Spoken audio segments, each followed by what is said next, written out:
is Thursday, the 12th of July, 2018, and you're listening to Skeptics with a K, the podcast for science, reason, and critical thinking. Skeptics with a K is a production of the Merseyside Skeptics Society, a non-profit organisation for the promotion of scientific skepticism on Merseyside, around the UK and internationally.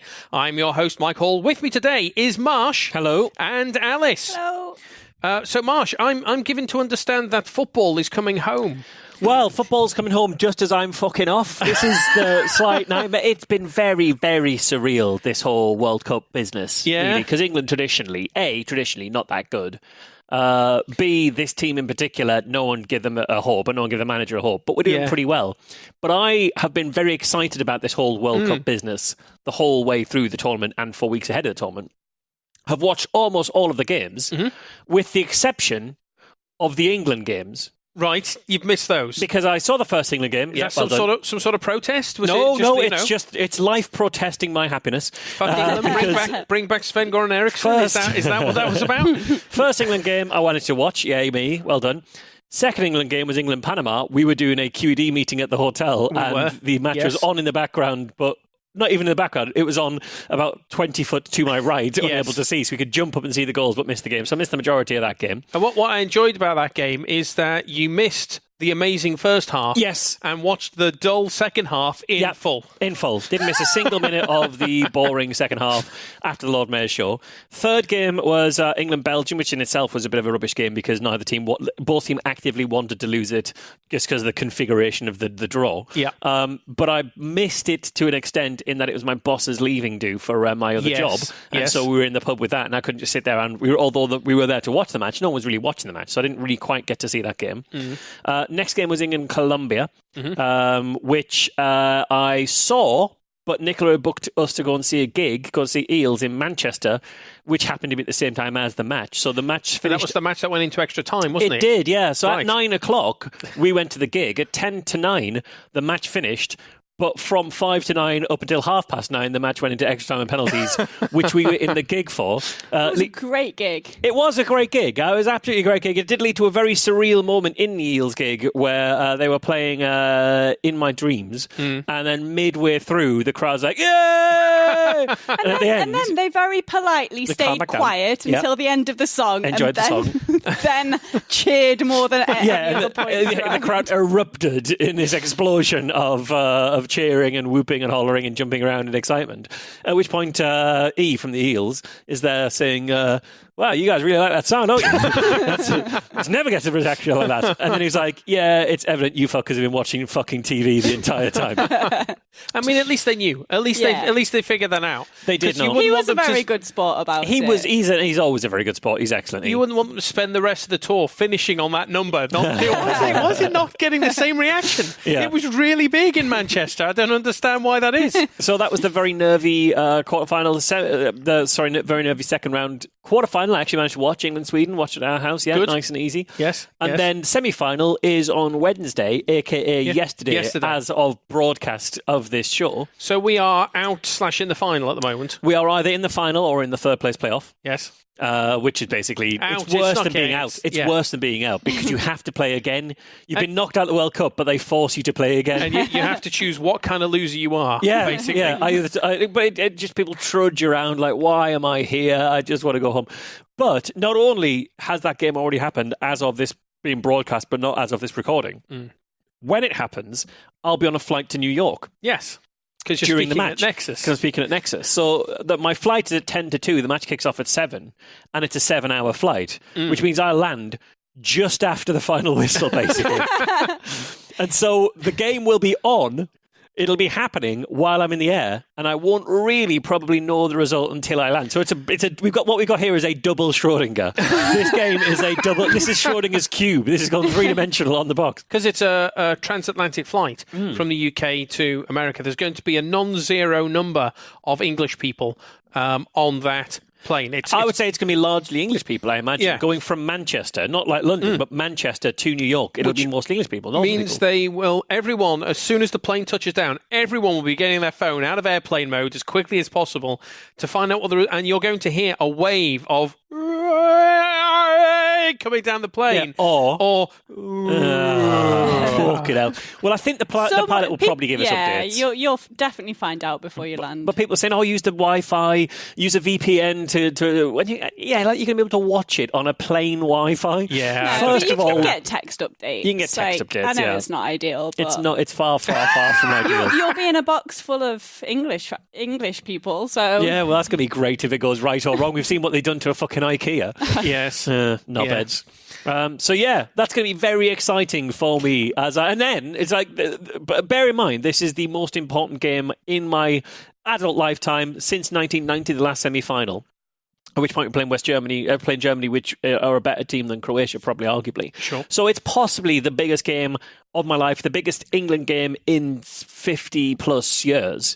Not only am I missing it, the final's on Sunday. Yes. During Nexus. Right. Now it kicks off at 7 p.m. UK time, which is about 2 p.m. New York time, which is smack in the middle of Sunday afternoon. So if England are in that final, I'm apologising in advance to Nexus. I will not be in that conference. I will be in the nearest bar watching the match. Yeah. Because I know next to nothing about football. Yes. Like, nothing at all about football. But so from my understanding, Argentina are generally regarded as quite a good team. Yeah. And Brazil are generally regarded as quite a good team. Yeah. And the Germans. Yeah. And the Germans are out. Yep. And Brazil is out. Yep. Is Argentina out? Yep. So all the people who are the classic good teams from football video games of the 90s, correct, are not in the competition anymore. Spain's no longer in. They've been the best team for the last 20 years. Spain a good one, are they? Yep. Is that how they won 3 tournaments in a row? It's the heat in it makes the ball softer. It does make it softer. They can just kick it a bit harder. Yeah, exactly. That's good. That's exactly how it works. Yeah. So who's left in the competition? So it's a semi-final. France versus Belgium. So we've got 4 teams left. Yes. Because it's the semi-final stage. Yeah, we've got England, France, Belgium, and Croatia. Is that it? Yeah. They all sound rubbish. Well, you think that, but France are very, very good. France are very good. Yeah. This is the thing. I recognise we're not a big sporting, and half the listeners are probably thinking, sports ball. But the reason this I think is quite interesting is, first of all, you look at the France team. France and Belgium are very good teams, and part of the reason is because they have such high immigration that they have players from all over parts of Africa, which have been former French colonies, former Belgian colonies, coming into those teams. So, in Belgium, you've got Romelu Lukaku, who is a very good striker, who's of Congolese descent. Which it ends up being this kind of melting pot of people and styles and stuff. And England's the same in that you see Nigel Farage putting a picture of him celebrating with a pint with his fucking fake smile. Yeah. Like, oh, well done, 3 Lions. Oh, go Britain into Brexit. Mm-hmm. And you look at the England team, and you can just see half the players are descendants of the Windrush generation. Other players are from Irish immigration. It's a team. It's a multicultural team. And it's the same with France. And there was France, ironically, in 1998 when France won the World Cup. Le Pen was starting to get some lead or some traction in the polls with the Front National as a team of almost entirely immigrant descended players won the World Cup of France. So, it's really frustrating that bigots still get behind the England team and then will be blind to the fact that their bigotry would deny half of that England team their Englishness. So what you're saying is, if we go out of the World Cup, it's Brexit's fault. Yes. It's Brexit's fault. Fine. That's not Project Fear. No. And if they'd said this during the Leave campaign, if they'd said... if we vote to leave the EU, we'll lose the World Cup. Yeah, well, that's obviously a joke, right? Yeah. But there's a really interesting... I mean, this is, again, going back a couple of years. But during that Leave campaign, right, one of the things... If you look at and again, this is football, it's politics, it's not what we're about either of these things. But the English Premiership is one of the most competitive leagues in the world. Some of the best players in the world are in England or Spain, basically, but let's say England. Those players get to England because if you're in the EU, you don't need a work permit. If you're from South America or Africa, you need a work permit. It's harder to get those players in. Whereas if you look at the Man United team and see how many of them, there's a couple of Spanish players there, or there's a Belgian player there. Yeah. I think there was a massive, massive missed opportunity during the referendum of pointing out what your football team would look like if we had to live by visa rules for footballers. Sure. The thing is, as well, is football supporters are aware of these issues because but they don't put the pieces together.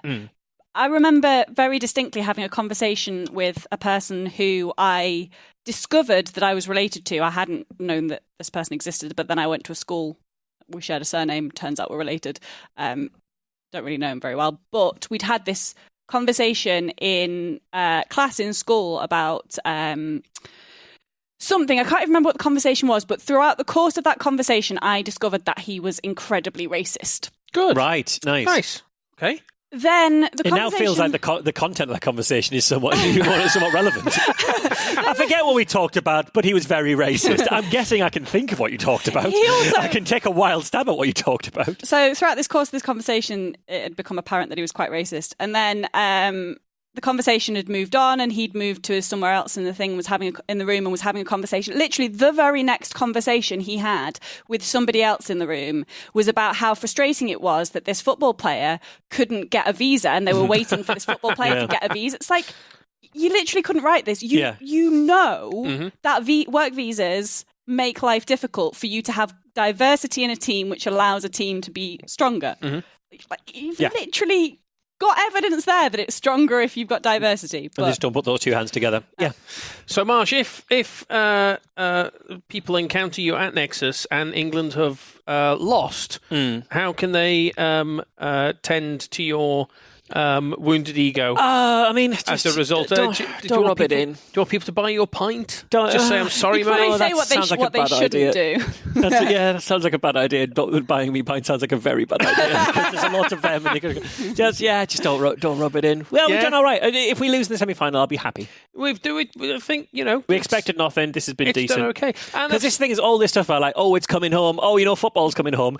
Nobody actually has genuinely believed any of that. And that's why it's funny. Like, it's coming home. Yeah, here's a video of football coming home and stuff. Do you know what's coming home? Football. No one actually believes it, and that's why it's funny. We don't actually think we're going to win this thing. Well, we think we're going to do badly. We keep not doing badly. After England got through to the semi-finals, Rachel from Merseyside Skeptics is on the train on the way home, and the train timetable, the digital board at the top has got the next train is Ellesmere Port in 15 minutes. Football's coming home. It's pretty funny.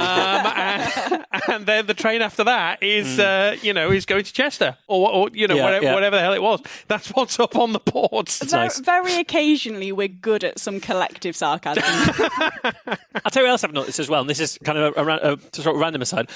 Quite often, one of my favourite things about a World Cup or an Olympics or some sort of international tournament where people from countries all around the world get together and it's this sort of festival of sport, but also kind of like just a celebration of how we're all in a similar kind of thing. We're all just people. This is all one world community type thing, which is one of the reasons I love sport so much, is that you can do that. You see the people who turn up to matches with their country's flag painted on their face, and you get a load more respect from people from like places like Uruguay, where they've really got to go intricate on the detail of the sun around their eye and some stripes there. Yeah. Whereas, and I think this is the key, is that you can't, it doesn't feel right with an England flag. And I think the distinction is whether you can daub a flag on your face. Yeah. You can't daub the Uruguay flag. You've got to properly draw that on. You can't daub the Welsh flag, because that dragon takes some work. But with an England flag, it's like just a stripe down, a stripe across. Yeah. You could. That is a daubing if ever I saw one. Do that with 15 seconds and a 3-inch brush. It could happen to you by accident in some sort of Pepe Le Pew style cartoon accident.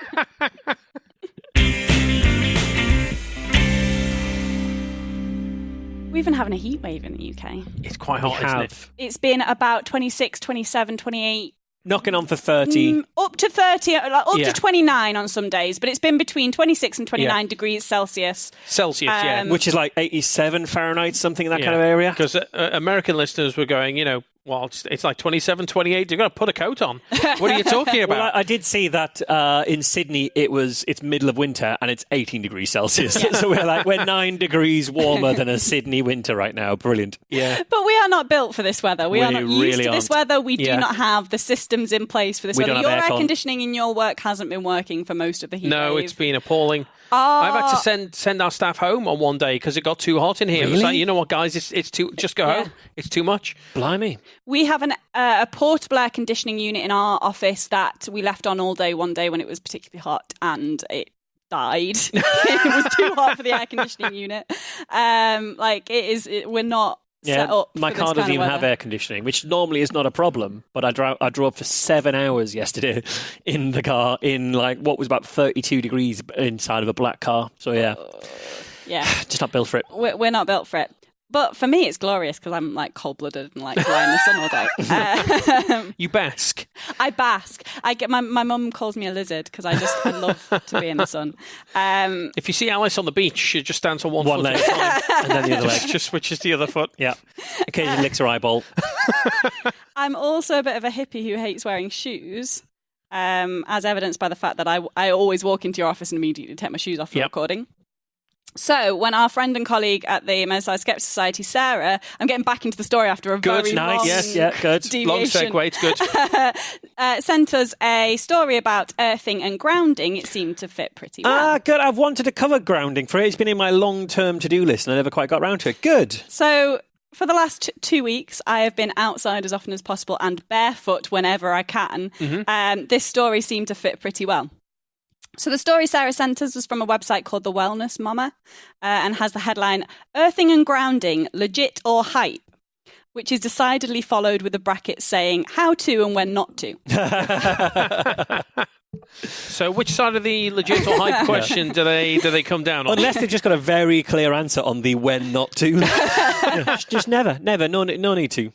The post explains, in short, earthing or grounding is putting the body in direct and uninterrupted contact with the earth. This means that skin needs to touch soil, sand, water, or a conductive surface that is in contact with the earth. Hang on. So already it's got to be in direct contact with the earth. That's sand, soil, water, or a surface that's in contact with the earth. A conductive surface. All right, but I mean that's still a direct contact with the earth. You can buy and can be sold to you. Yeah, of course. They're not selling you soil. Could you put a little bit of soil in your shoe? When you got sand in your shoe, are you earthed? You bit the beach, I've got sand in my shoe. It's fine, I'm earthed. This is good, I'm grounded. The post goes on to say, from a scientific perspective, the idea is that the earth has a mild negative charge to it. Over time, especially modern life, just a little throwaway comment there. Especially that. Our bodies build up a positive charge. And that's why we stick to the earth. It's not gravity. Yes. Earth is negative, Yes. bodies are positive. Bam. Yeah. Opposites attract. That's why negative people float. Yeah. You just see them, they're repelled. They're always down, never feel good. Pessimistic people, you just see them floating along. They do, they just sort of bounce along. Just happens. The most pessimistic person, of course, being Donald Trump, who was recently seen floating over the skies of England. Nice. Direct contact with the earth can even out this positive charge and return the body to a neutral state. They go on, some experts wonder if this is a contributor to the many rising health problems we face today. I don't know why they put many in brackets, but they have. It's not really many. As a population, we wear rubber shoes and live indoors. In theory, many of us could go years without directly touching the earth at all, even if we're outside. Which I found really, really hard to believe. And then I realised I know you. I doubt you've touched any earth in a long time. When was the last time you were barefoot on ground? Barefoot outside. Like sand, maybe? I don't know. I don't think it happens much. I put your feet in the water lately, a sea? Barefoot on sand. When would I have been barefoot on? I literally can't remember a time I've been barefoot on sand recently. No. Barefoot on sand. I was last weekend. Tarmac, sure, possibly. Does tarmac count? Is tarmac a conductive surface? It's conductive of heat. It's bituminous, which is from oil, which is in the ground.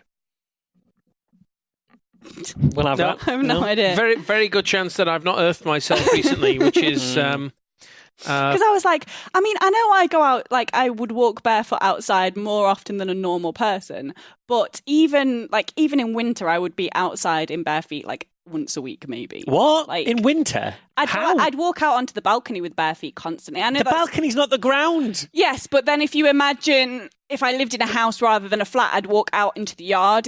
Would be the same but a sort of yard's thing. still not soil or sand or water. I walk out of my building in bare feet quite frequently. Onto tarmac and concrete. This is just it's not still better up. than I'm doing. It's still way better than I'm doing. Stick your foot in a pot plant, Mike. You'll be fine. That's why, because I never earth myself. That's why my hair's always standing up on end. The article claims that grounding is good for reducing inflammation, reducing chronic pain, improving sleep, increasing energy, lowering stress and promoting calmness by reducing stress hormones, normalizing biological rhythms including circadian rhythm, normalizing blood pressure and blood flow, relieving muscle tension and headache, improving menstrual and female hormone symptoms, speeds healing, used in some places to prevent bed sores, reducing... Well, yeah. Obviously, it'll prevent bed sores. How do you get a bed sore? By lying down on a bed for extended period of time. If you can walk barefoot outside, you're not going to get a bed sore. Jesus. Unless what they mean is they sort of like wheel the bed out and then pick some soil up and like rub it on people's feet or something. We'll come back to how you can ground a bed. Okay. Reducing jet lag, protecting the body from effects of EMFs, shortening... Reducing jet lag, is that as in Die Hard? Nope. He was in Die Hard. No. He went barefoot in Die Hard because of the jet lag. Did he? Yeah, that's why he was barefoot in Die Hard. Because he's like, what I always find is like, if you feel a bit funny because of the flying, take your feet off, take your shoes off, and walk barefoot on the carpet and things. You're saying John McClane's a woo? I'm saying is that what you're saying? I'm saying it's inspired this. Does it at any point say barefoot on carpet good, barefoot on broken glass bad idea? Barefoot in an air vent, go for it if you can. Have you guys not seen Die Hard? Not. Well, I have seen Die Hard. I've seen Die Hard I've once seen Die a long Hard time 1 ago. and 2. Yeah. I don't think I've seen any others. Okay. And I only saw them recently because people told me that I had to have seen them. The first two are all right. Shortening recovery time from injury or athletic activity, reducing snoring, and helping support adrenal health. I can imagine there might be something in being barefoot on sand, water, or soil being good for reducing stress, because anywhere where you can be in those positions to be barefoot on one of those three floral media. You're also probably outside exactly, in nature, yeah. taking a moment to have a walk, relaxing a little bit, like actually I can see there being getting away from the accidental daily benefits. grind. Yeah. But it wouldn't be causal. It's not because you're on sand. It's a peripheral advantage. Being on sand and the relaxation are caused by being outside. Yeah. Most of these health improvements are suitably vague. Increasing energy, improving sleep, and speeding healing are not very easy to measure with accurate, specific measurements. But the author of this article does believe that there is evidence to support the claims.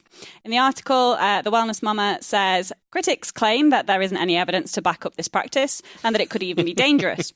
Proponents cite anecdotal evidence and a few small studies. Do critics really say it's dangerous?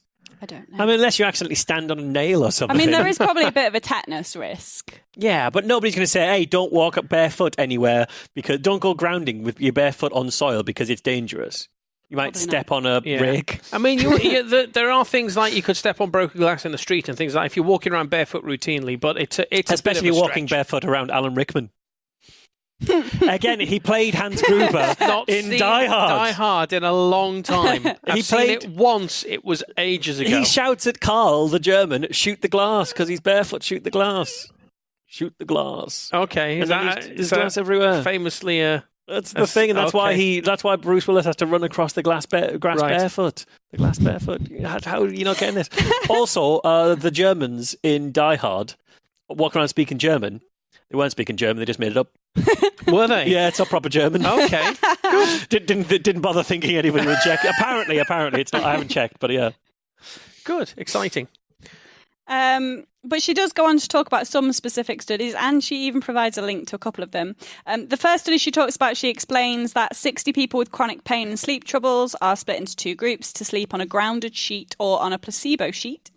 She says the study shows a reduction in chronic pain, respiratory problems, arthritis, apnea, and hypertension, which the placebo group didn't experience. She doesn't give any more detail about this apparent study, so I have no idea if that's how it was conducted. But she says what the sheet is as well. Indeed, what is shown. What do you mean? It's just a grounded sheet. Okay, fair enough. And we know that even the most experienced medical doctors can make mistakes in recalling how studies were set up and what they specifically found. But she goes on to say another much smaller study found that earthing reduced blood viscosity, which is a risk factor for heart disease. And there have been some preliminary studies on the effects of grounding on cortisol levels and inflammation, and I'm confident that research will continue in this area.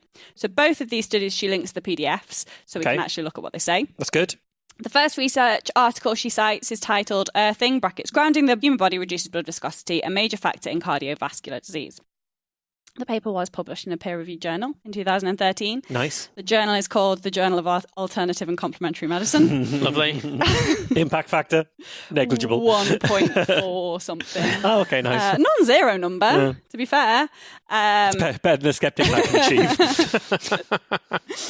In this paper, 10 healthy people aged 42 to 63 were recruited by word of mouth. Good. Is how they phrase it. Oh, that's not ideal, is it? Which makes me suspect they were friends or colleagues of the researchers. But I mean, there's 10 of them, and you can't argue with those numbers.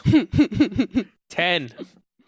The exclusion criteria included pregnancy, age of below 18 or over 80, taking pain, inflammatory medications, sedatives or prescription sleeping medications less than 5 days prior to testing, taking psychotropic drugs or diagnosis with a mental disorder, recent surgery within the last year. Especially if you had your feet cut off. Documented life-threatening disease such as cancer, AIDS, etc. Consumption of alcohol within 48 hours of participation and use of recreational drugs. Alcohol within 48 hours? That seems like a weird one to throw in there. Well, it's going to They don't want you to have a hangover. Oh, I stuff in suppose. it, dehydrate you, and etc., etc., etc. So were those exclusion criteria applied before or after the 10 people were... Are the 10 people post exclusions, or are we down to like 2 people now because the exclusion criteria has thrown everyone else out? There were 10 participants. 10 people who made it through. The 10 people are the 10 friends of the author who hadn't had a drink in the last 48 hours. However, they say that these people were not taking pain anti-inflammatory medications, sedatives or prescription sleeping medications. But then they go on to list these 10 participants. So they list they have subject numbers 1 to 10, pain before, pain after, medication and self-described health condition and exercise. 2 of them are taking medication. Right. One of them is taking Voltaren, 0.5 grams per day. Right. What's Voltaren? An anti-inflammatory. Okay. And another is taking 800 milligrams of ibuprofen once a week and Nature Throid. Oh, I see. Voltron. It was the robot that was made up of all the different Power Rangers vehicles. And then they list their complaints. So it says self-described health condition and exercise. So number 1, they've got no health complaint, does fast walking on the beach 4 times a week, strength training 3 times a week, swims. Hang on, so they were 3 doing times fast a week. walking on the beach already? So they were already grounding themselves. If they were in the placebo wing, they fucked the study. Oh, they might be in their rubber boots when they're fast walking on That's the beach. true. That is true. And they go, bloody hell, this person does all of the exercise. They walk on the beach 4 times a week. They do strength training 3 times a week, swim 3 times a week, and go to an athletic club 4 times a week. This is Also- self-reported, isn't it? Also pathological liar. Yeah, this is self-reported. So, and how much alcohol units do you take a week? no. Oh, it's 1 or 2 units at least Yeah. sometimes. Only if it's a birthday. Not even my birthday, other people's birthdays. And definitely not in the last 48 hours. Yeah. Definitely Does not. Christmas No. cake count as a unit of alcohol? I think that's the last time I had alcohol. Probably in a Christmas cake, I imagine.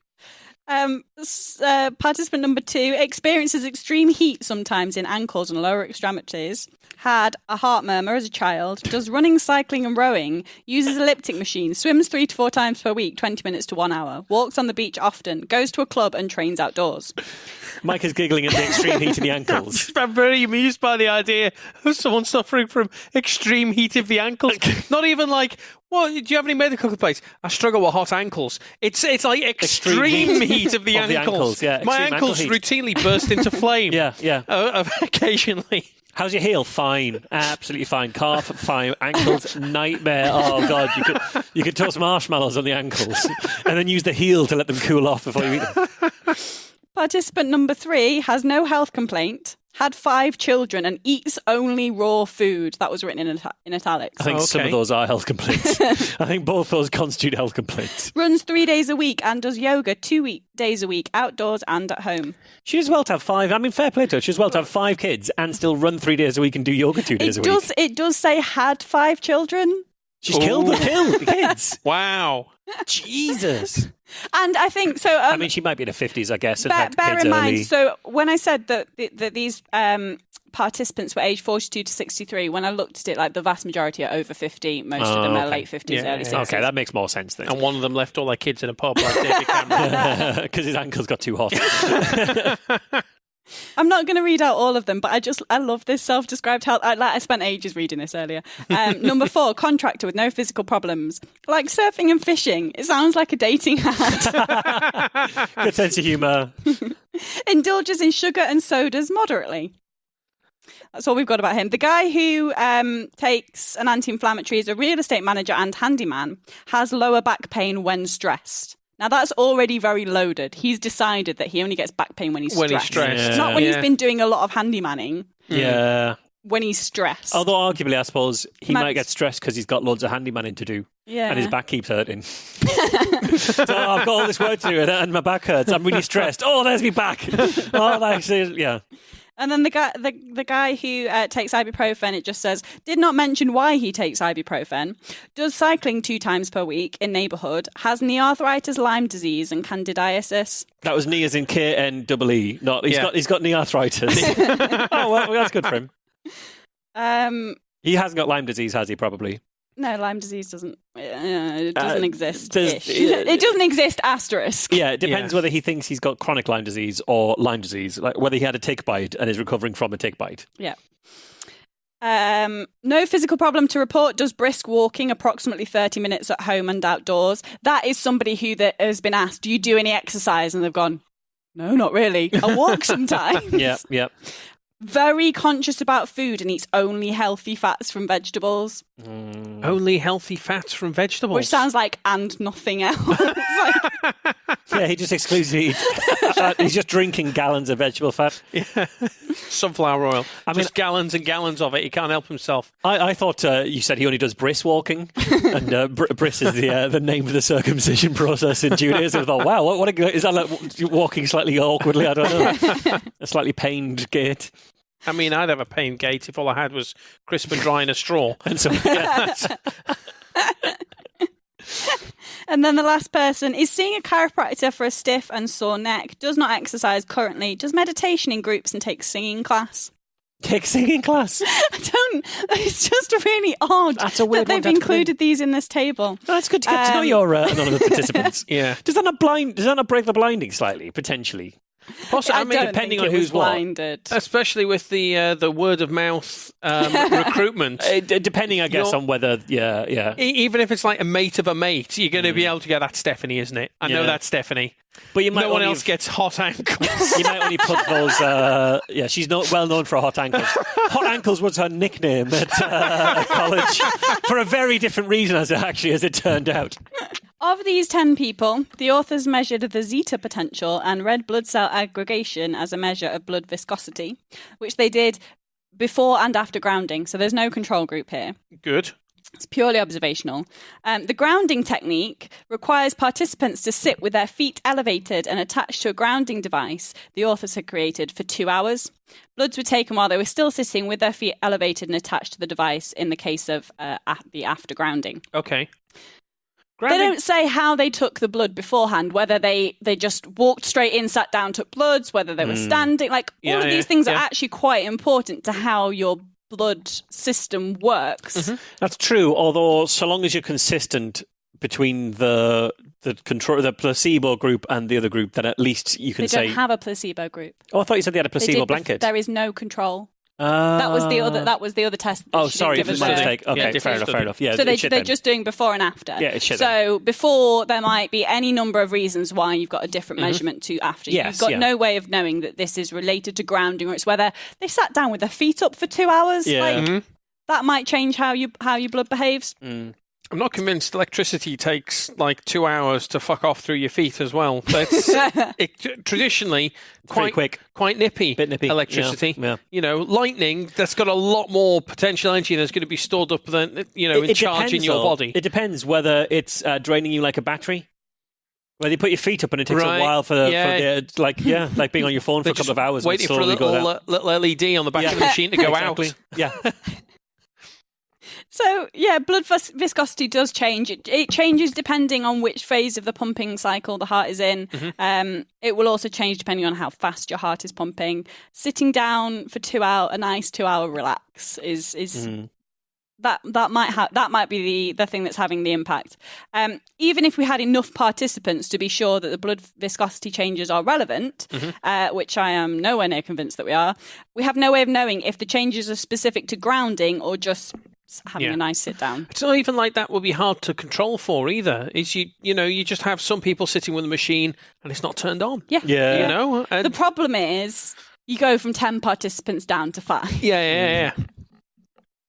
If you want to do a placebo. Or ask another couple of mates. Yeah. Well, that's the thing. They could have tested more people. Well, they probably asked them, but they're all leathered or taking excessive amounts of medication. Just spend another hour down the beach where you found all these people in the first place. Apparently they're all walking on the beach. They were all walking on the beach. The second study, Wellness Mama cites, is one considering the implication of grounding on blood cortisol levels. The study was published in the same journal many, many years earlier. It was published in 2004. It looks at just 12 participants who were again recruited fairly informally. So they placed a call for participants somewhere. Okay. They don't say where. Nice. They're recruiting for a clinical trial here at the moment. There's an ad up in the kitchen in my office. Go for it. Really? Saying, hey, do you want to be involved in a clinical trial? Do it. If you're healthy and want to do this, and come along, and I we'll was part pay of a you clinical trial once with Novartis. Yeah. They were testing a meningitis C vaccine. Okay. I think it was meningitis C, Did you get which is meningitis the C? one that everybody is vaccinated for as a kid. Is that Men A?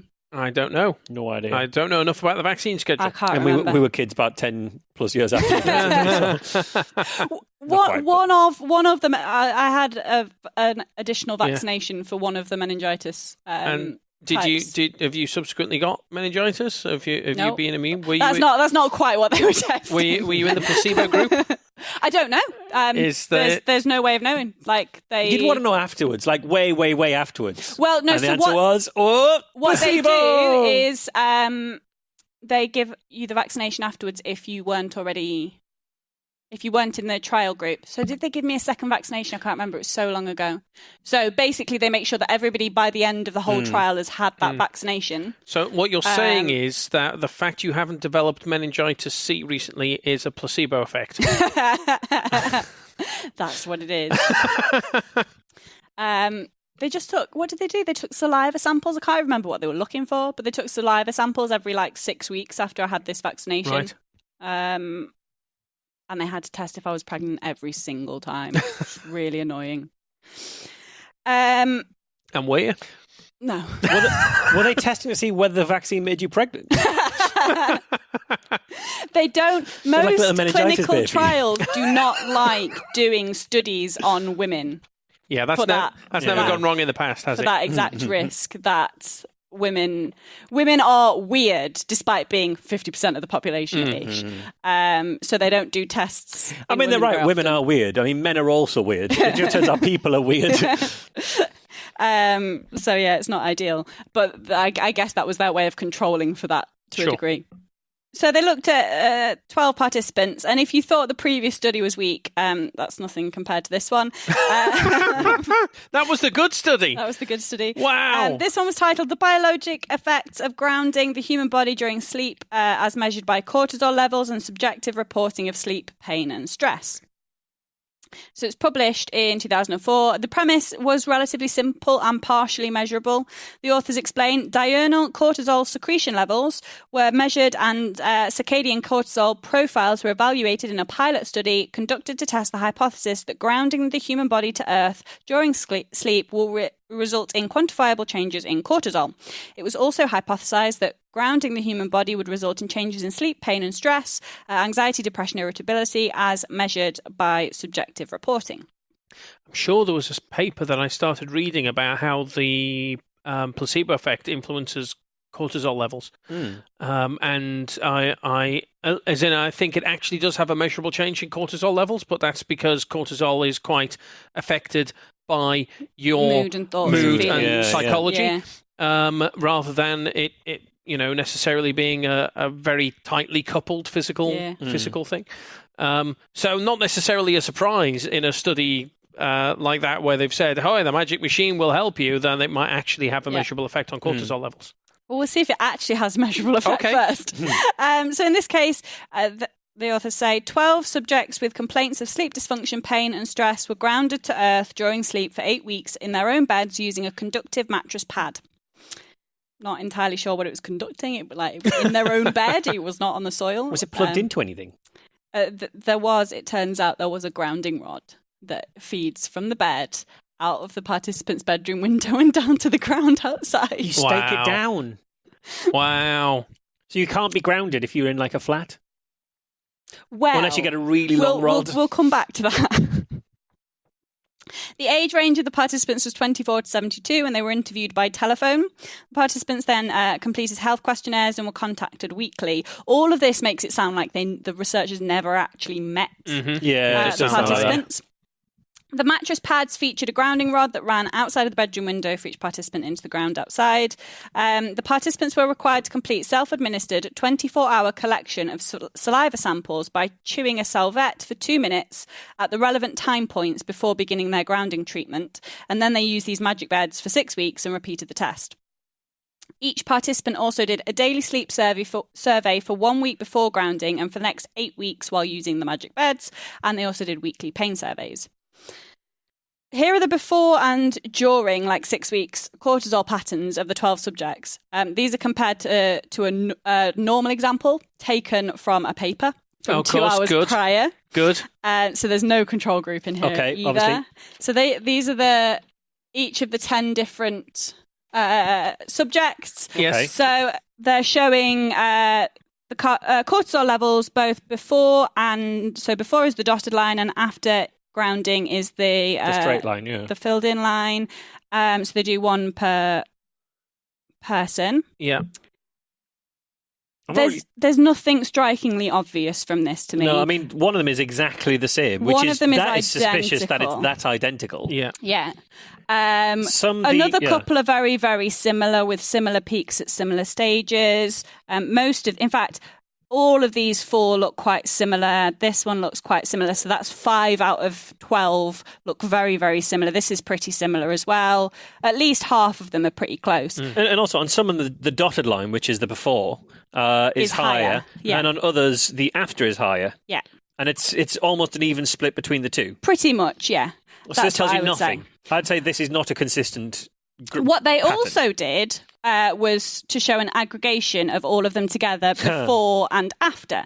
And if you look at the before and after, to me, and I'm no expert on this particular technique of sample collection and measurements, but to me, this just looks like a noise-reduced version of the before. Yeah, and also I would say... The before is very noisy. There's a lot of variation between participants. The after is a lot smoother. They're all a little closer together. Yeah. Yes. Now, in the before, there are 2 which you've just covered up with your thumb because you're massive outliers. Making the point. So you're seeing the point is that 2 of them are have this very, very high peak at 8 a.m. Yeah. And the other 10 of them are kind of clustered. They all still peak at 8 a.m., but they're clustered at a slightly lower number. Yeah. Yeah. If you were to remove those 2 that look to me like outliers, they look like there's something's just gone a bit weird there. I would remove those as you can't guarantee that those tests were taken properly.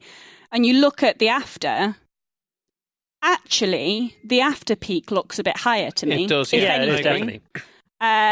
They're a similar shape to each other, both of the tracers. So they've done a measurement of cortisol at 8 p.m., midnight, 4 a.m., 8 a.m., noon, and 4 p.m. So you've got this trace throughout the day. I think they are higher, but also I would say not by. I mean, I don't know what would count as statistically significant, but the before is averaging around 30, and the after is around 35, 40. Yeah. So it's to me the most striking thing is that the after looks much tidier. Participants who have never done a test before did it once and it was kind of not very consistent because they weren't quite sure what they were doing and they did it slightly wrong. And then the second time they've had some practice, they kind of have figured out what they're doing and it's a lot more consistent across participants. Yeah. Because they were administering these tests themselves, because the researchers never actually met with the participants, as best we can tell. And they were just sent a strip with some instructions and they've had to figure it out for themselves. themselves. And to me, that's just what it looks like. It looks like you've got some noisy data where the data collection hasn't been very consistent, and then some slightly less noisy data where the data collection has been slightly... Which they've had practice. They've done it once before. They know what they're doing. Could control for that with a run-in period by saying, you know, we do 2 or 3 of these and then we start to collect the data. But obviously that's not something that they've done. So to me, I think if anything, the after cortisol levels look a little bit higher, but it's hard to see much of a difference. And then the other thing to point out is that overnight, so this is what the researchers say, is that they see a big change between the 2 overnight periods. Yes. So between 8 p.m. and 4 a.m. and between 8 p.m. and 4 a.m. on the before and the after. Almost no difference. I don't see a difference there. No, I don't really. I really don't see a difference there. Difference. But they claim that they see a difference. It's really noisy. I wouldn't be happy taking an average of those data, but nevertheless, that is what the authors do.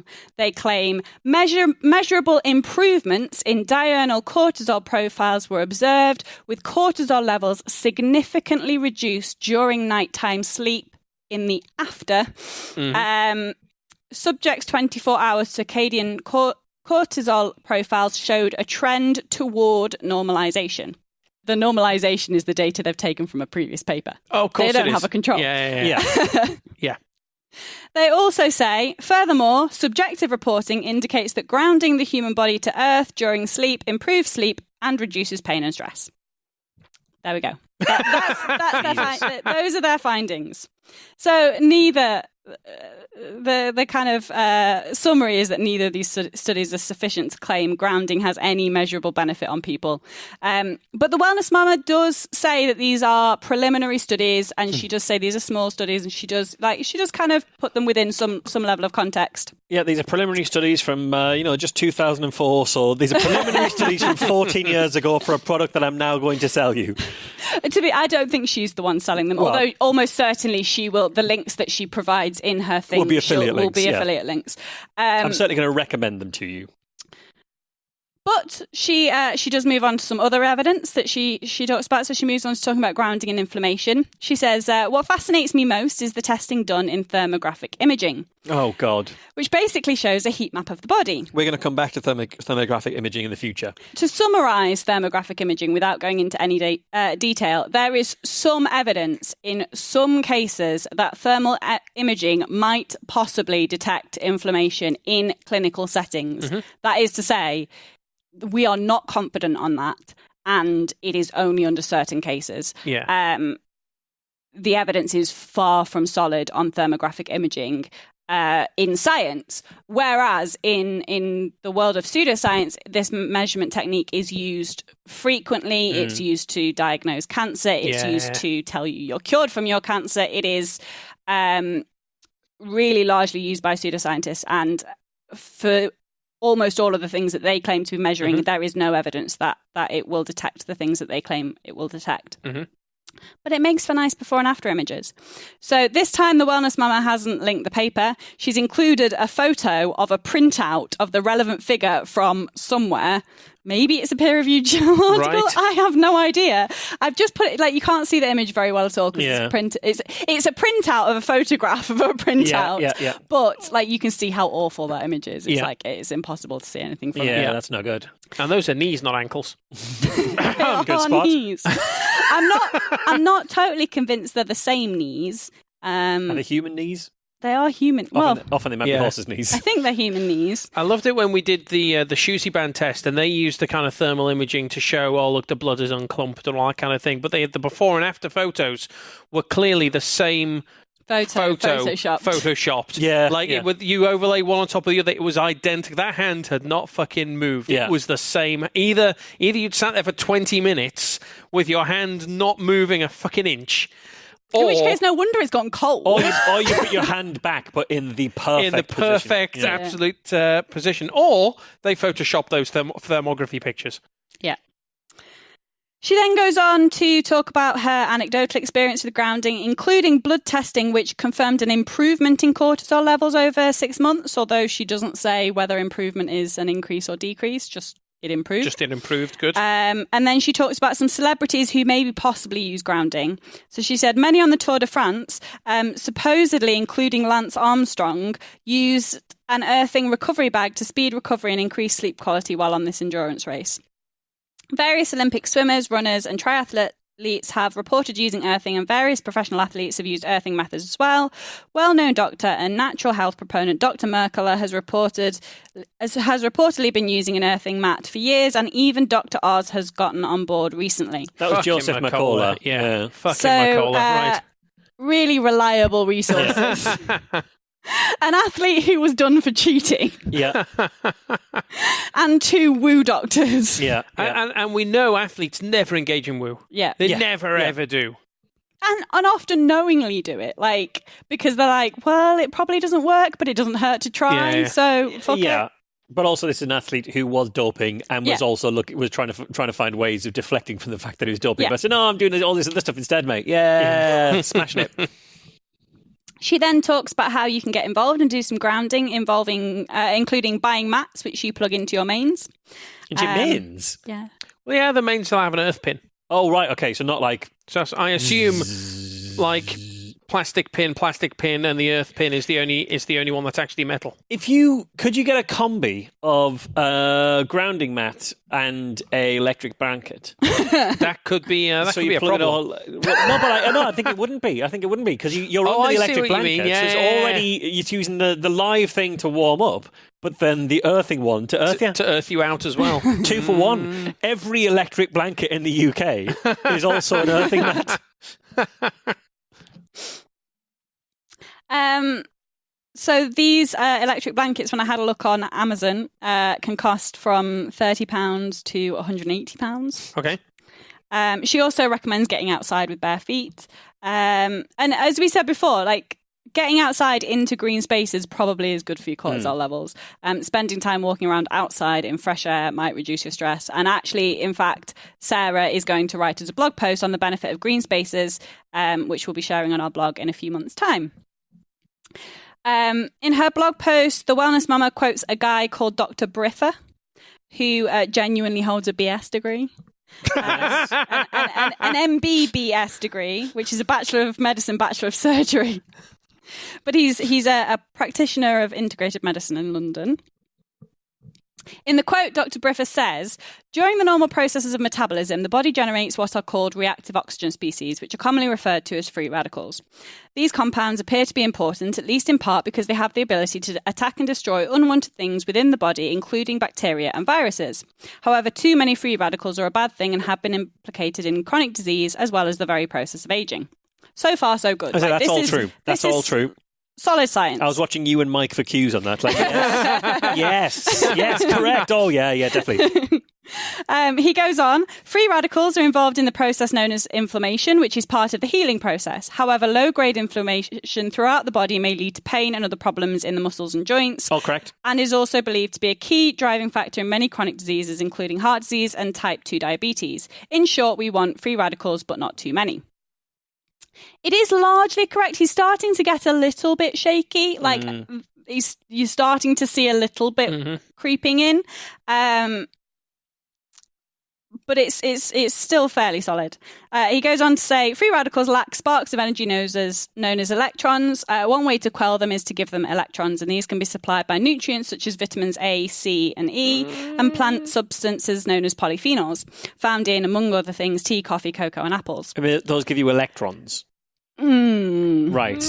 Yeah, so this is kind of vitamin E is a very good antioxidant. There was a time in an experiment I was doing in the lab on reactive oxygen species where I was using a particular compound to try and induce the increase of reactive oxygen species, and we talked about using vitamin E as a control.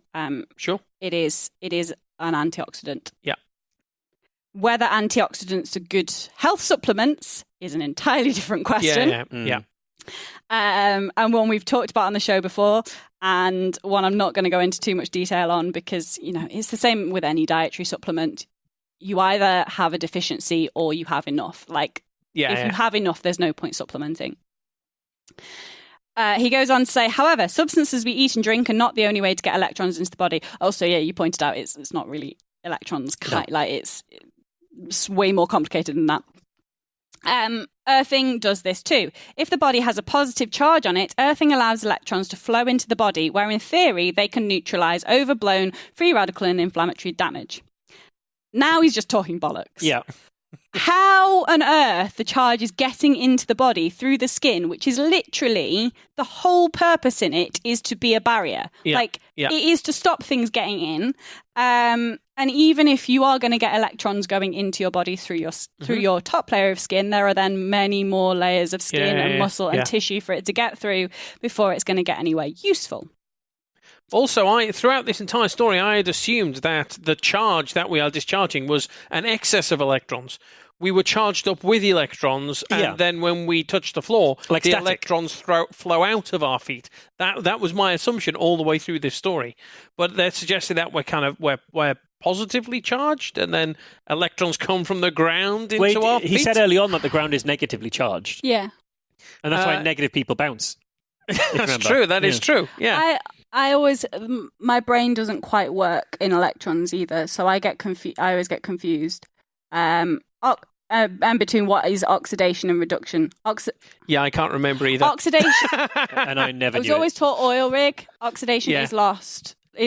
Yeah, reduction is gain. Yeah, yes, I remember that. And so, I'll be losing an electron and gaining an electron. So oxidation is losing an electron, so you're left with a positive charge. Yep. And reduction is gaining an electron, so we're left with a negative charge.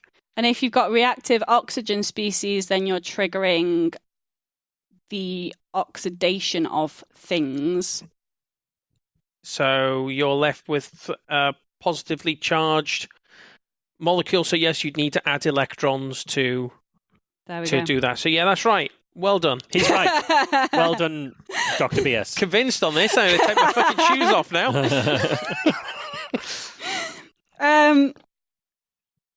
He goes on to say, carrying a positive charge may well affect the body in lots of different ways, which means that earthing may offer a range of well-being benefits. And this is just like general pseudoscientific vagueness. It's like, some stuff is good. So thanks, Dr. Biffa, for explaining the science, but not actually explaining how any of it works, just explaining a principle.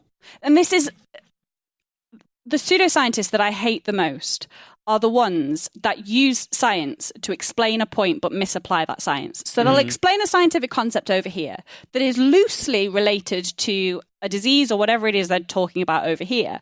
And then somewhere in the middle, they're just like, and therefore the two things connect. It's like, but they don't. They're just passing each other, and you're not actually filling in that gap because that gap is the bit that is bollocks. That gap is the pseudoscience, but you sound more legitimate by explaining the science, because then people go off and Google it and they're like, oh yeah, but that makes with well, yeah, I guess it kind of is plausible in some ways, except it's bollocks because just because the principle works doesn't mean it works in reality.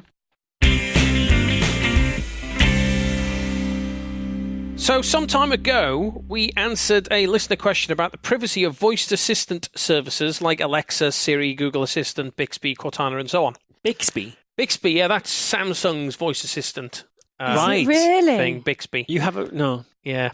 I've not heard of that. Because Samsung like to replace as much of the Google software with their own stuff on their Android phone. So Bixby's their voice assistant. I'm sure it's hugely popular. I'm sure every time we keep saying Bixby, people's phones are going crazy lighting now. up all over They're the all place. such massive Bixby fans. Lots and lots of people have Samsungs because they are very good phones. Yeah. I've never heard anybody with a Samsung. Anyone talking about Bixby? Bixby. I know a lot of people with Nicola's got a Samsung. Yeah, she, now I think about it, she has mentioned Bixby, but only in the sense of like, there's this thing called Bixby, but I'm never going to use it. Samsung also do their own internet browser as well, called Samsung Internet, which is do they really? A wildly unpopular browser. But why would any? It's actually getting more and more. It's more popular than Firefox now. Is it because it comes shipped on a Samsung? Because it comes shipped on Samsung device, but it's not a bad browser. It's a fork of Chrome, so they've taken Chrome and then fooled with it.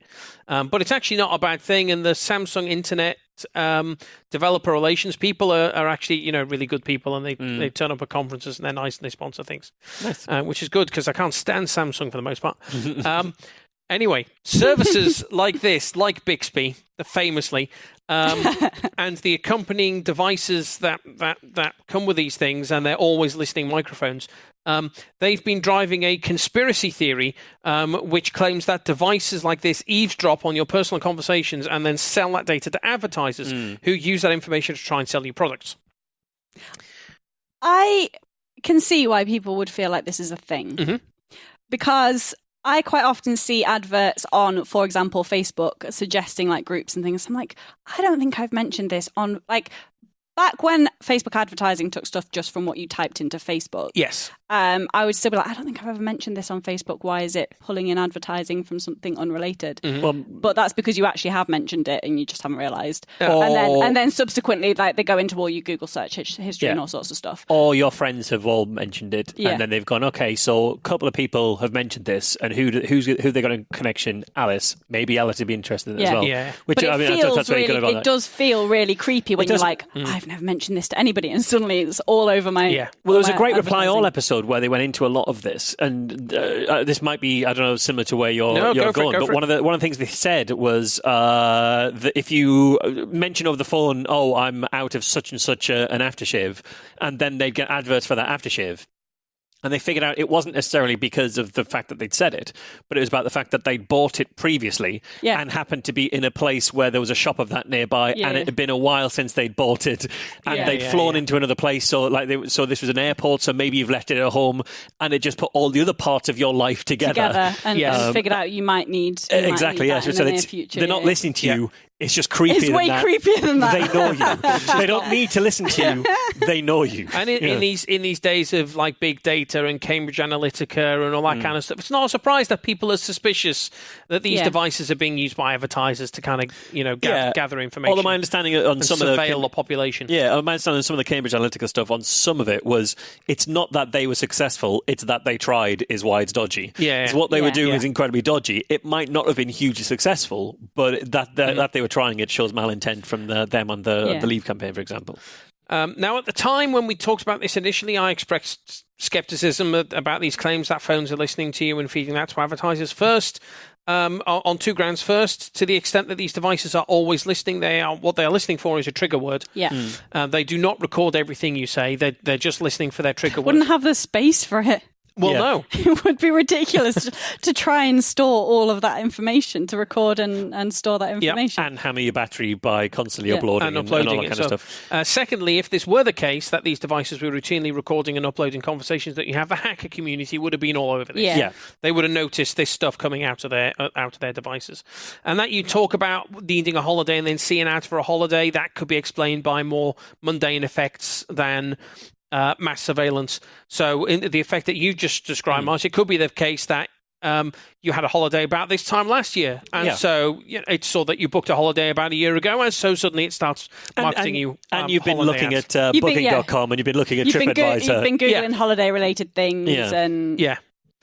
There's also confirmation bias. Like I remember when I was a kid, my friend's mom got a new car. It was a cream Rover 100, and I'd never seen a cream Rover 100 before. It was like a cream. I've never seen a car that colour before. And then in the weeks and months that followed, I saw cream Rover 100s They're everywhere, all the fucking time. And it's not that there were more of them. It's just now I had a reason to notice because I knew someone who drove one. It's as John Ronson famously put it, once I learned about confirmation bias, I started seeing it everywhere.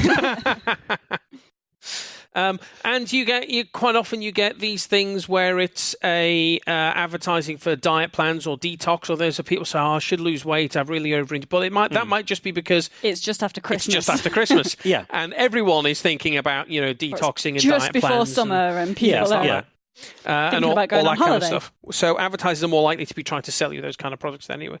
Now, none of these require your phone to be secretly sending everything you do to advertisers, but I may have to revise my views on this following this new investigation from Vice.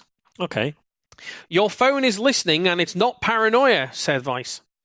Vice, I find Vice fascinating because sometimes they are very, very good. They write some really great articles, and sometimes they write some real dross. And it's like, you can be that good. Why can't you just be consistently that good? They're sort of like Sugar Ape from Nathan Barley, basically, aren't they? Well, Vice have wound me up recently as well, because I don't know if you guys have seen the thing with the Chinese vlogger Naomi Wu, who had this huge run-in with Vice that was quite public and all over Twitter. It rings a bell. So Naomi Wu she's a maker, so she's a hobbyist. She builds electronics and devices and things like that. And she stylizes herself as sexy cyborg because aside from being a maker and an electronics expert, it says she also looks like an absurd bombshell model. And the conspiracy theory that goes around Reddit is she doesn't actually do any of her stuff. She's just some dumb bimbo, and her boyfriend builds everything for her, and she just wears it. Yeah, obviously it's a boyfriend. That's the conspiracy that goes around Twitter, and that's not true. She does all this stuff herself. Because it turns out pretty girls can be smart. Yeah, she had quite a successful Patreon. She had quite a successful YouTube channel. Vice wanted to do a piece on her, and she said, "I'll quite happily talk to you guys, but my relationships are off limits. I will not discuss my sexuality. I will not discuss my relationships with other people." Yeah. End of story. They sent a photographer over. They spent a day, 3 days, I think they spent over there with her. She showed them her workshop. They even went to a Foxconn factory where she was like, these are other girls who were in my school. They work in the production line in the Foxconn factory. You can see how actually crap I am at soldering compared to them, but I've got a profile and they haven't. So they did all that. And then Vice started saying, okay, so what's this about a boyfriend then? And she's going, I'm not going to talk about this because it turns out that in China, this is a massively big thing for you. This is the thing at which point the government starts stepping in and saying, you know what, your social media presence in Western media is too big and too powerful, and we don't want you to do that. We're going to shut you down and kill you off. Yeah. So she's always been very careful about that, and Vice came trampling in all over it despite her protestations. She ended up lashing out at Vice by doxing the journalists, which I don't think was maybe an ideal thing for it, but it became a whole fucking big thing. She ended up having her Patreon shut down. She lost her YouTube channel. Her income has collapsed as a result of this. Vice really fucked this up. Anyway, your phone is listening to you, and it's not paranoia. Vice says Vice. A couple of years ago, something strange happened. A friend and I were sitting in a bar, iPhones in pockets, discussing our recent trips to Japan and how we'd like to go back. The very next day, we both received pop-up ads on Facebook about cheap return flights to Tokyo. It seemed like a spooky coincidence, but then everyone has a story about their smartphone listening to them. So is this just paranoia, or are our smartphones actually listening? So the writer of this piece was a journalist called Sam Nichols, and his address is... Sam Nichols contacted Dr. Peter Hannay, who is a security consultant, a cybersecurity consultant, to ask about, are our phones listening to us? And Hannay told him that devices listen for a trigger word, like Hey Siri or Alexa or OK Google or whatever you say to Bixby. Go Bixby. You say, you wouldn't like me when I'm angry, is what you say. Before recording a short snippet of audio and uploading that to the cloud for processing. So it listens for the trigger word, starts listening for a few seconds until it thinks you've stopped, and then sends that up to the cloud where some more sophisticated software then is practical to run on your phone, can figure out what you said and then respond appropriately.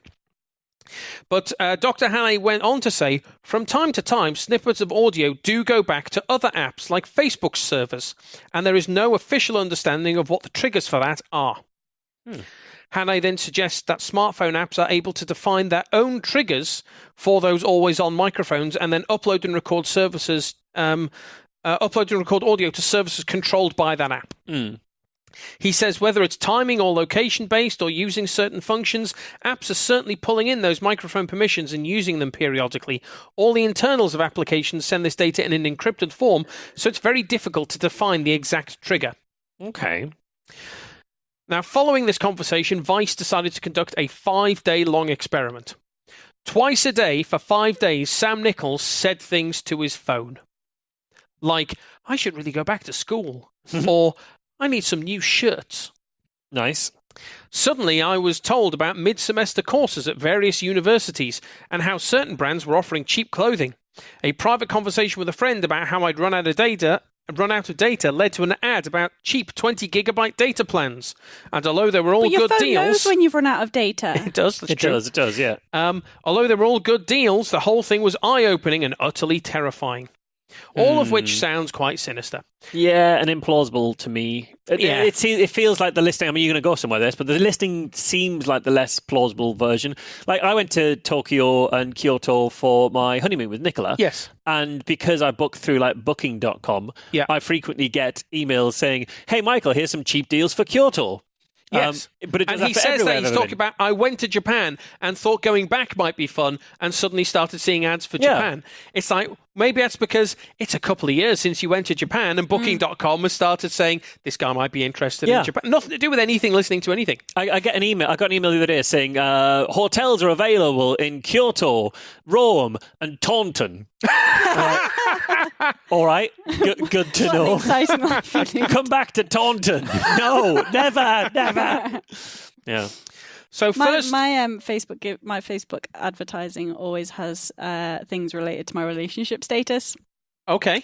So there's so many times that I've threatened to like change my Facebook status to not in a relationship to see what different advertising I would get. Yes. Because I get stuff that you would expect to get as an engaged woman. And it just is ridiculous. It drives me mad. It's like that shouldn't be the important factor that you're choosing to advertise based on. Like there are way more interesting things. That I don't think I get advertise ads on Facebook. on. I must have like the thing turned off, but I don't really get ads. I mean, I've deleted Facebook. You Fuck do get Facebook. You don't miss it? No. Good. Not at all. It Good. only took about 2 or 3 weeks for you to stop typing Facebook into a browser and then go, no, actually, I'm not on Facebook anymore. Which literally happened. It took me literally a couple of weeks before I stopped actually typing Facebook into my browser to see what was going on.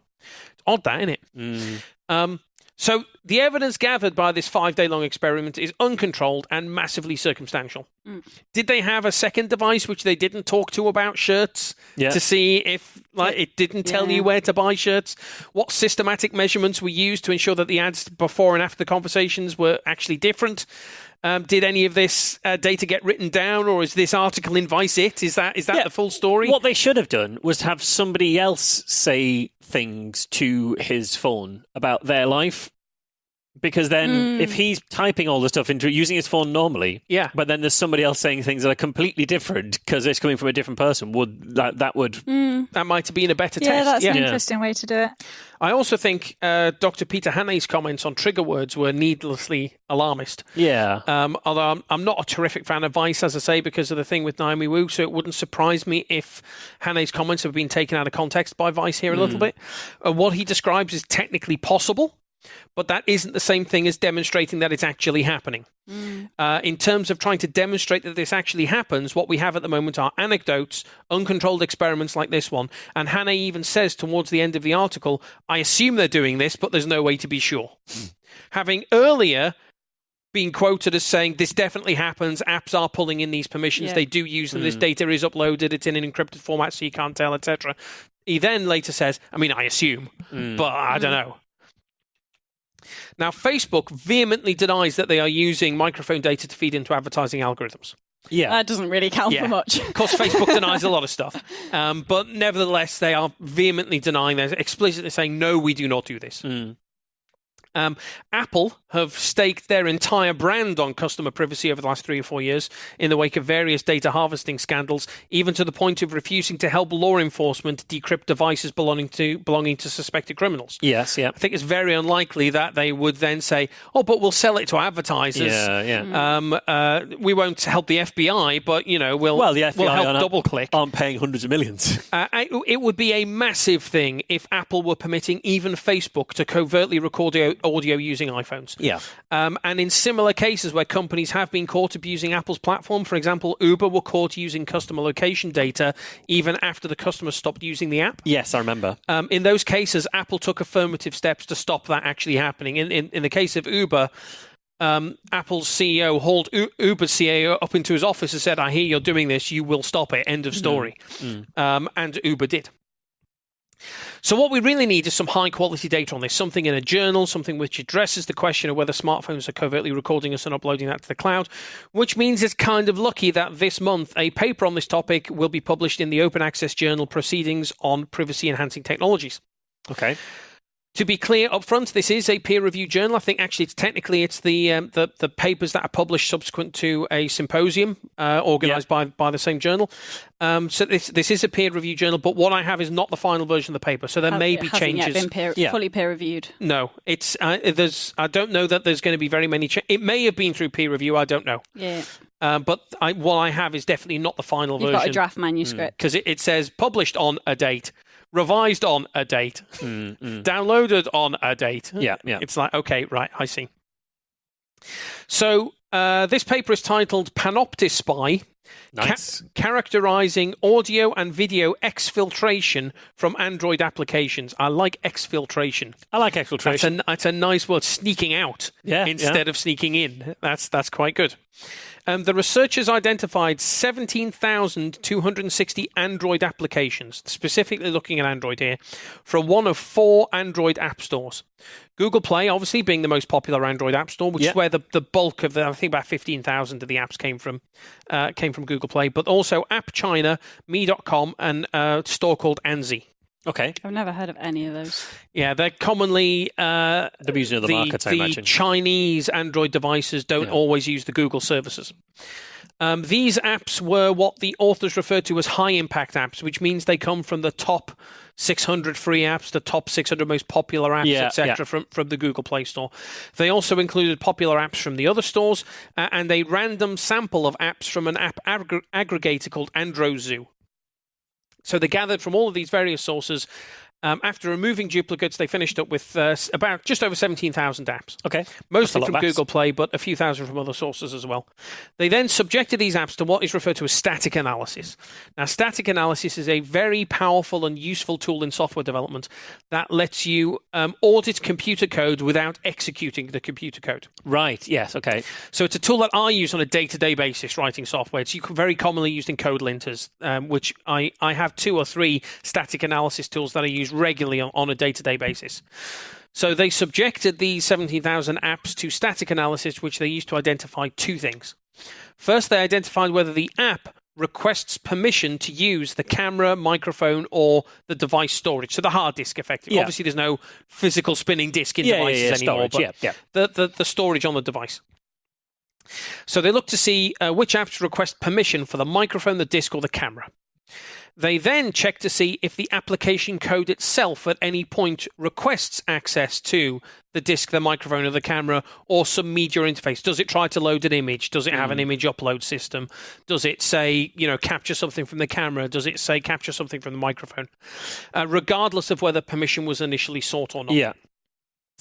So this does 2 things. This finds out, does the application ask customer permission to use the camera, microphone, or disk? And does the application actually use the camera, microphone, or disk? So they're doing it without telling you, basically. Yeah. Well, in principle, unless they found a bug, if it tries to access the microphone without having asked for permission first, it will either be rejected or it will pop up a permission dialog to say, can I have permission to do this? Why they're doing that separately is it's quite common for apps to over-permission themselves. They will ask for permissions for services they never actually use. Yeah, that makes sense. So this analysis revealed that 47% of apps in the dataset which did not request permission to use a disk, microphone, or camera also did not use them, which means these apps are, for the purpose of the study, safe. They never attempt to access those services. They never claim that they're going to, which leaves 53% of the apps, 9,100 apps, where it was doing something. They're doing something. So they subjected those to further scrutiny. Yeah. So what they did they referred to this as dynamic analysis. What they did is they bought 10 Android phones of various models and loaded them with some pre-recorded video, some pre-recorded audio, and some pre-recorded, predefined pictures. In this case, photographs of Grace Hopper, who was a noted computer scientist in kind of post-war.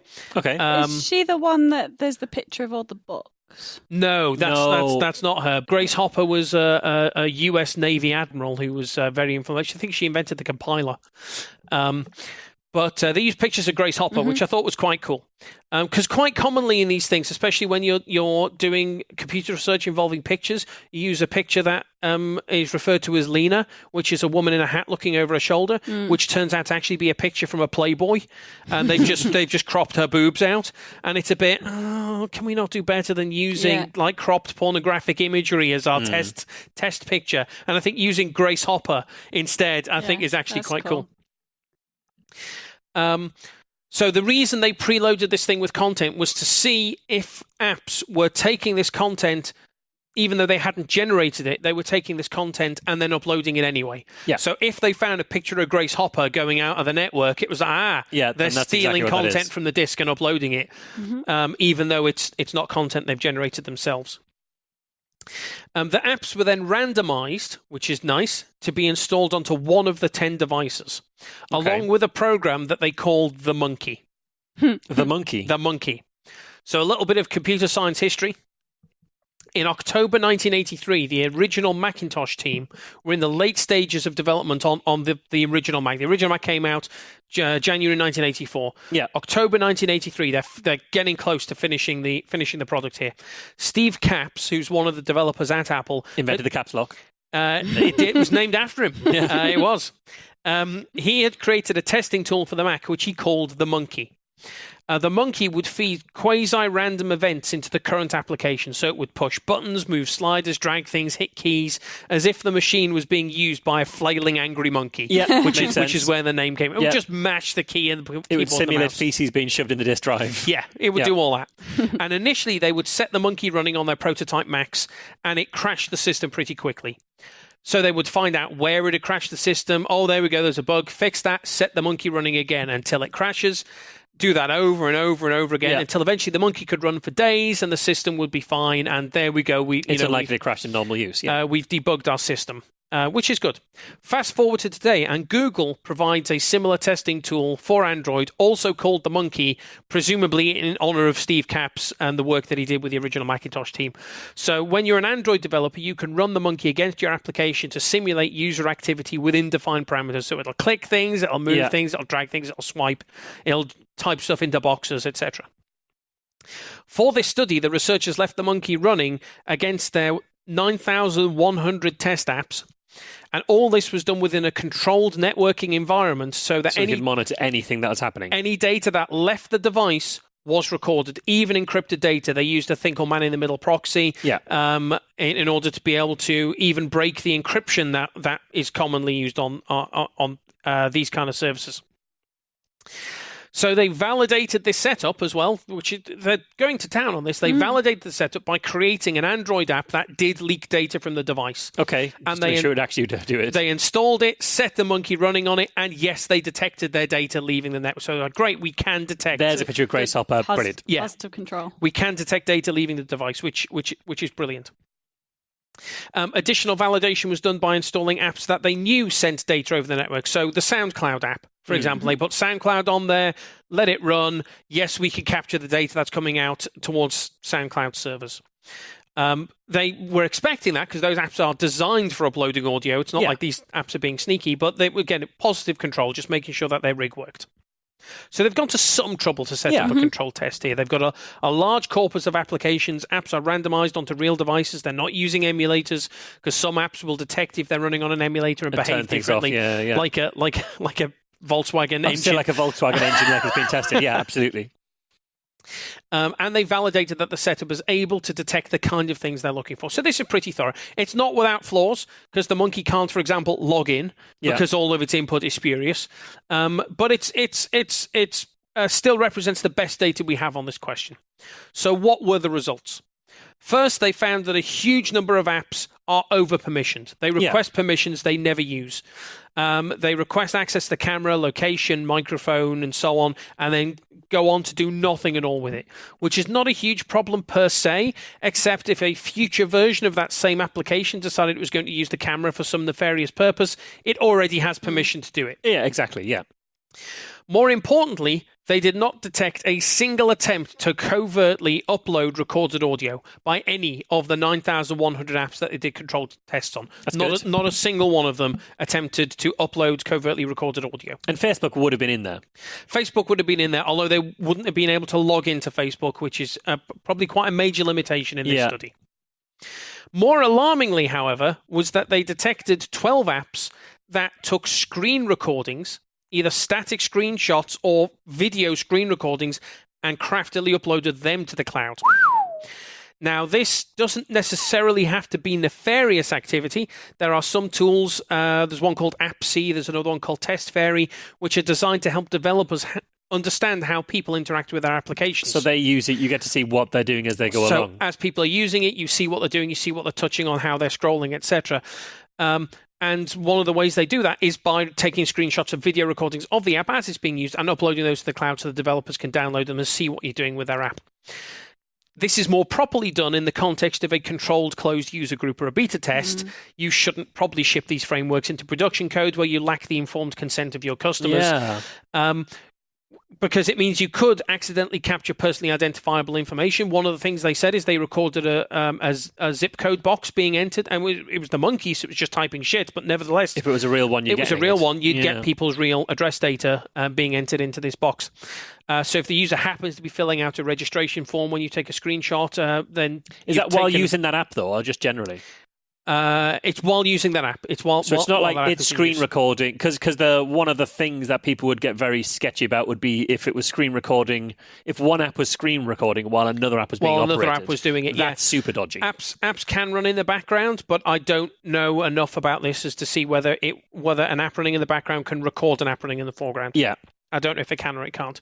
So if you're entering personally identifiable information, that's a problem. More concerning, perhaps, for some people is if you happen to be taking a particularly porny photograph of yourself to send to your significant other or others, and then they decide to take a screenshot of that and upload it to see how you're interacting with their application. That probably isn't good. That's not ideal. And so the authors of the paper did the responsible thing and reported these apps to the Google privacy team and said, And I think that's literally what they said in their email. Yeah, exactly. And it remains to be seen how Google respond to this. Google has said, we have reviewed those apps and will take appropriate action. God knows what that is. What appropriate action God knows what that is. But overall, this is probably the most rigorous investigation of this kind, certainly better than App's 5-day unblinded, uncontrolled N=1 test. They examined a huge number of apps and found only a handful which raised any privacy concerns, none of which were feeding user conversations back to advertisers. It's not without its limits. It's restricted to Android. And because the monkey is being used for interactions, you couldn't register or log in or things along those lines. One possible confounder could be that the apps didn't upload any audio because every time they tried to record something, they got silenced because the monkey doesn't speak. Yeah. Which is a plausible optimization a developer might put in, is you record some sound and go, actually, this looks like silence, I'm just going to discard it. But you thought to test that, you'd have just had something playing in the background? Like have some music playing while the monkey's running? They might have... Because you're not testing the audio otherwise, and that's a fundamental part of what they're trying to do. That might be another way to enhance this study and do an enhanced repetition of this study. But... even though that's a plausible optimization a developer might do, is say, this looks like silence, so I won't bother. Every single developer of those 9,100 apps all had that same optimization no one's doing it the naive way. That remain unconvinced on that one. Another possible confounder could be that the apps record audio on the device, but then transcribe it and upload the transcript. Which is that a plausible scenario? You could do that. Siri, before it was Siri, when it was Apple's voice control system, it ran on the device. So you just ship a speech recognition software onto the device. You could do that yourself. And there's apps, there's voice third-party voice assistant application, like there's one called Hound, which does that. It's got a speech recognition system. I can see why you do device. it, because it's going to be a lot less information to upload, which means if you are worried about hammering people's battery or their data and then being identified, if you're just shipping a text file rather than a massive audio file, then that's going to hide it better. And the way but it's going to hammer the battery by doing speech recognition in the background at all times anyway. Sure. It just wouldn't hammer your data. And the way that the way that the authors of this study conducted the test is they looked specifically for media files as they were being uploaded. So they looked for, okay, this has got a JPEG header on it. It's probably an image. Let's capture that. This has got an MP4 header on it. It's probably this has got this is an MP3. This is an AAC file. Whatever. But they recognized that might not capture everything. So they also looked at, is this a particularly large upload? Yes. Yeah. And a text-based transcript might be small enough to have just flown under the radar of this study. That's entirely possible. But again, every single developer, no one's doing it the naive way. Every single one of them has done it sneakily enough. I'm kind of not sure. Especially since there were apps doing it the naive way with the screen recordings, where they were taking screenshots and just uploading it. Some of them weren't even uploading it to a secure endpoint. They were uploading it unencrypted. So if you're on a cafe Wi-Fi or something and someone was able to detect your network traffic, they're getting the porny picture that you're sending off to your significant others through the unencrypted connection that you're sending it through. Of course, as good scientists, the authors are not prepared to say this doesn't happen ever. There are obviously some significant limitations in the study that they recognise and they point out and they say this is where the study could go wrong. And of course, as a good skeptic, I've got to agree with them. This doesn't rule this out ever having happened. But right now, the evidence for smartphone devices listening to your conversations and feeding those back to advertisers is not particularly robust evidence at all. There are other reasons to be concerned about this. But right now, for me, this kind of doesn't stack up.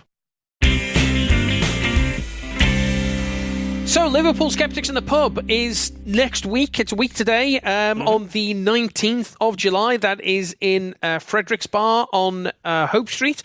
We're going to have Paul Duncan McGarity coming along to give us a practical guide to attacking castles. Assuming he doesn't break something else between now and then. Assuming all his limbs are intact, although he's a consummate professional and I'm sure would turn up even if he was missing limbs or suffering from hot ankles. The first time we saw him, he had both his wrists in cast. He did. So that is from 7:30 in Fredericks on Hope Street. We should also talk about QED as well. Yes, yeah. So we've announced another guest at QED, another speaker, Professor Sophie Scott. Sophie Scott, yeah. Who gave the Royal Institution Christmas lectures. Yeah. She's talking about the science of laughter. Yeah, so that's the area that she looks at. She's kind of studied laughter for a while. It's science of communication generally is her thing, the language of learning, things like that. But with a specialist look at how and why people laugh and how that works through a neurological and a societal kind of way. So that should be really good. She's fantastic. Tickets for QED are almost gone. There's fewer than 50 tickets remaining. Fewer than 50 tickets. If you want to go to a QED before 2020, you have to be one of the next 50 people. You have to do it now. You have to do it right now. Go to QEDcon.org right now to buy your ticket. Tickets are £113, £75 if you're a student or if you're under 18. £113 is like $150. $150 like pretty much on the button. It's like $150.009 or something like that. It is almost on the button, $150 if you're coming over from the US. If you're not coming over the US, I'll be speaking at Nexus tomorrow. You will be. Afternoon, I'll be speaking at the Science-Based Medicine Day of Nexus. I'll be talking about the work of the Good Thinking Society, yeah. I heard them on Skeptics Guide plugging you recently, which was quite good. They were saying, Science-Based Medicine Day, and we've got Harriet Hall, and we've got Steve, and we've got thing, and special guest. I'm not sure about special guest from the Good Thinking Society. Merseyside Skeptics. Yeah, but they don't invite me for the MSS. And Skeptics with a K podcast. They don't even know about that. Special guest Michael Marshall. So that's going to be fantastic. So if in the New York City area, I don't know if you could still get tickets for Nexus if they're on the door or whatever. No I suppose you find out the hard way. Have a look. We don't know. If it was our conference, we'd know, but it's not, true. So we don't. NECSS. NECSS.org, I think it is. Yeah. And Alice, you're off to Germany. I am next week, next Tuesday. That's all the information I currently have in my head because I forgot to Google it just now. But you can Google me and I'll be speaking at Cologne Skeptics in the Pub next Tuesday. So. Which is going to be fantastic. Yeah.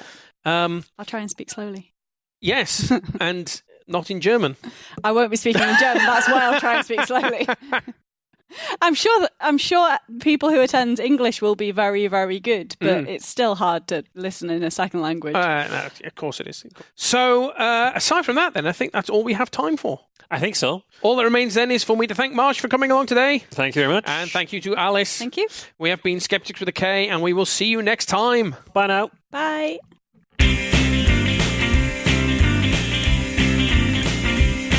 Skeptics with a K is a production of the Merseyside Skeptics Society. For more information, visit our website www.merseysideskeptics.org.uk or email podcast@merseysideskeptics.org.uk.